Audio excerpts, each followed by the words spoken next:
I'm number 268. Well, that's the number they stapled into my ear when I was born on the dairy farm. I don't have a name, but today I'm going to share my story. I've heard that most people have been taught that we are these magical milk machines that live on rolling green hillsides, producing an endless supply of milk for people to enjoy. Well, that couldn't be farther from the truth.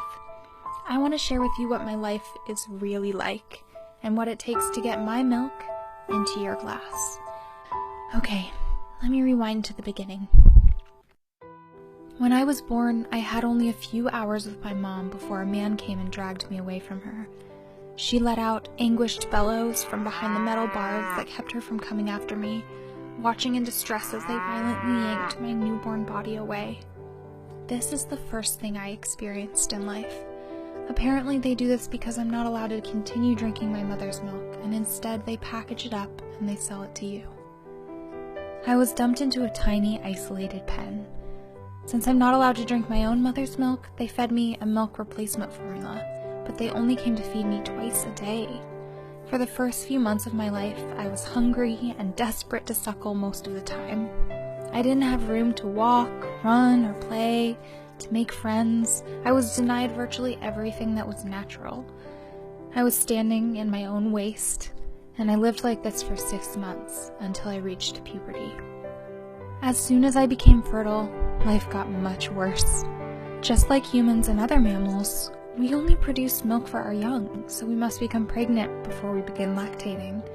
But while this may sound like a natural phenomenon, there's nothing natural about what happens in today's dairy farms.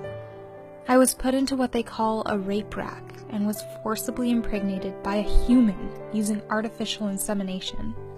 Like so many other females in the dairy industry, I was violated and exploited for my reproductive system.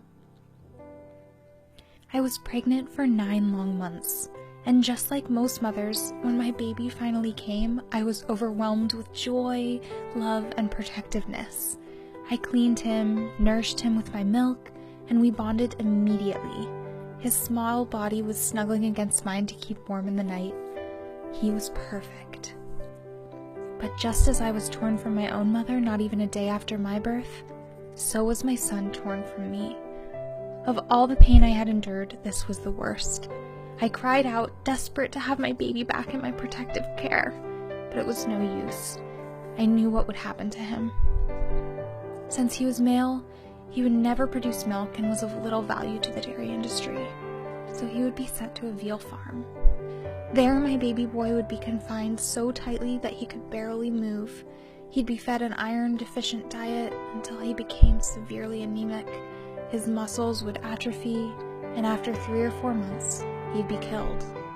The flesh of my calf would then be sold as high-priced veal. As soon as my baby was taken away, I was hooked up to a mechanical milk machine that pumped the milk from my body, the milk that I made for my calf. I was milked twice a day for an entire year until I had little left to give. By that point, my udder was swollen and infected with something called mastitis. Lots of the cows around me had it, and it was incredibly painful. After that year, the traumatic cycle began all over again. I was again forcibly impregnated, and again suffered the heartbreak of losing another child, and again had to endure months of mechanical milking. This cycle continued every single year of my life until now. I'm just 7 years old, still an adolescent considering I can live to be 25 or 30 years. But I'm tired, I'm weak. My milk production levels are falling, and according to the men, I'm all used up and no longer profitable to the farm. This morning the men loaded me onto a truck with dozens of other cows, and that brings me to now. We're bumping along the road, and I know where I'm headed. When cows are taken away, they never come back.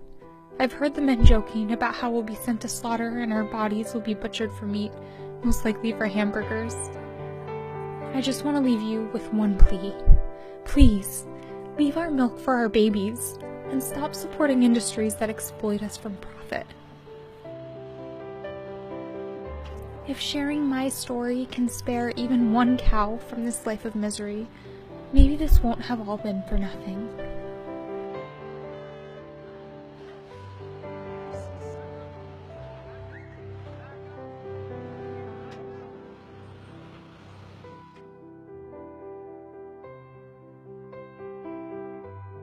Be a part of creating a kinder world